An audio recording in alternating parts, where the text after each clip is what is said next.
Уникальная формула таблеток Пардифен действует комплексно при головной боли, боли в суставах, воспалении и простуде.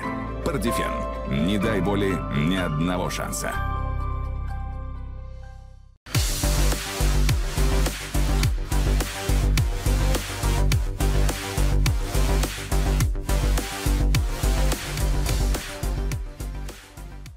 در جام آسیایی با فوتبال اشتراک میکنیم. خب بیاید حیاتی دستا رو برای شما معرفی کنیم. دسته فلسطین پنجگانه اول رقم 10 علی الحواجری، رقم 3 فوتبال کشورمون، رقم 1 دروازه‌بان فیروز بیکمورودوف، رقم 5 سمندر ریزوموف، رقم 8 1-1 میتواند به میدان آورد. از جمله این کار رو در بازی مقابل هندوستان انجام داد. میان میآورد که با جام جهانی فوتبال رو خواهد گیرند و بهترین امکانیت برای دسته جام آسیا. ادامه حمله فلسطینی ها و ضربه از توپ رو با کامران علیف ارسال میکند. 3 نفر بازیگران ما در حمله. ضربه اما سردوزوف و ادریس یوروف. سلاموف ضربه و گل و اینجا автогол هم هست و رسیش در همین لحظه که دیدید و توپ به دروازه‌بان رسید و بعداً حمله فلسطین وضعیت بسیار خطرناک برای ما و اینجا حساب 1-1 می شود. حالا آنها بین خود مشورت میکنند. بیاید بار دیگر میبینیم لحظه تکرار رو بیننده عزیز. اصلا این گونه حالاتی که با معلومات من روز دیگر باری اول میبینم در فوتبال. بله ضربه جریمه‌ای بود است و اینجا خطا از جانب بازیگران فلسطین و داور حالا با فرصت دیگر هم هست برای بازیگران ما. علیف ضربه و حساب 2-0. گنده فوتبال تاجیکستان هم اینجا در این تالار قرار دارد. میرالی شریپوف دروازه‌بان سابق دسته منتخب فوتبال ما و ببینید چگونه ضربه کوزری محمدوف توپ رو گرفت. سمندر ریزوموف ضربه و توپ از قهر بسیار عالی بازی کرد برای دفاع کردن.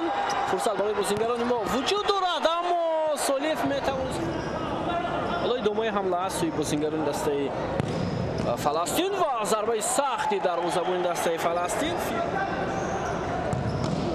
ضربه بازم فیروز بیکمورودوف در نقش اساسی و گل. حساب 3-0.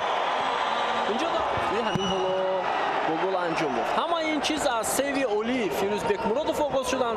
او ضربه رو بر منتخب فوتبال چین بعد از غلبه با حساب 6-0 بر هنگ کنگ. امکانیت و گل. حساب 4-0 فیصلی سردارف. ببینید از مرکز میدان خودی فیصلی سردارف توپ گرفت، 2 نفر رو فریب داد و ضربه زد که توپ از میان پایهای دروازه‌بان دسته گم کرد و همینطور عکس الحمله دسته فلسطین حالا آغاز می شود. این میتواند بسیار خطرناک باشد برای ما و همینطور فلسطینی ها یک دفعه دروازه ما رو رخنه میکنند. فیروز بازیگر رقم 5 دسته ببینیم این شد سلاموف ضربه او و اینجا ادامه حمله بازیگران ما محمد جان شریپوف حساب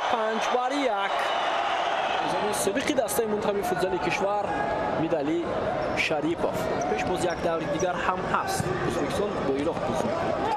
این دو سال که رو خط گل ششم و باز هم فیصلی سردارف. اینجا احمد محمد ببینید ضربه سختی فیصلی سردارف و خواست که توپ رو جانب سمندر ریزشان بازیگران ما دلشاد سلاموف و ضربه او فیصلی سردارف. ضربه دوباره فیصلی وقت هم به انجام میرسد. بیننده عزیز حساب 6-1 با فایده دسته منتخب فوتبال تاجیکستان جنبست شد. پیروزی برای دسته منتخب مبارک باشد و همچنین روخت به مرحله نهایی جام آسیا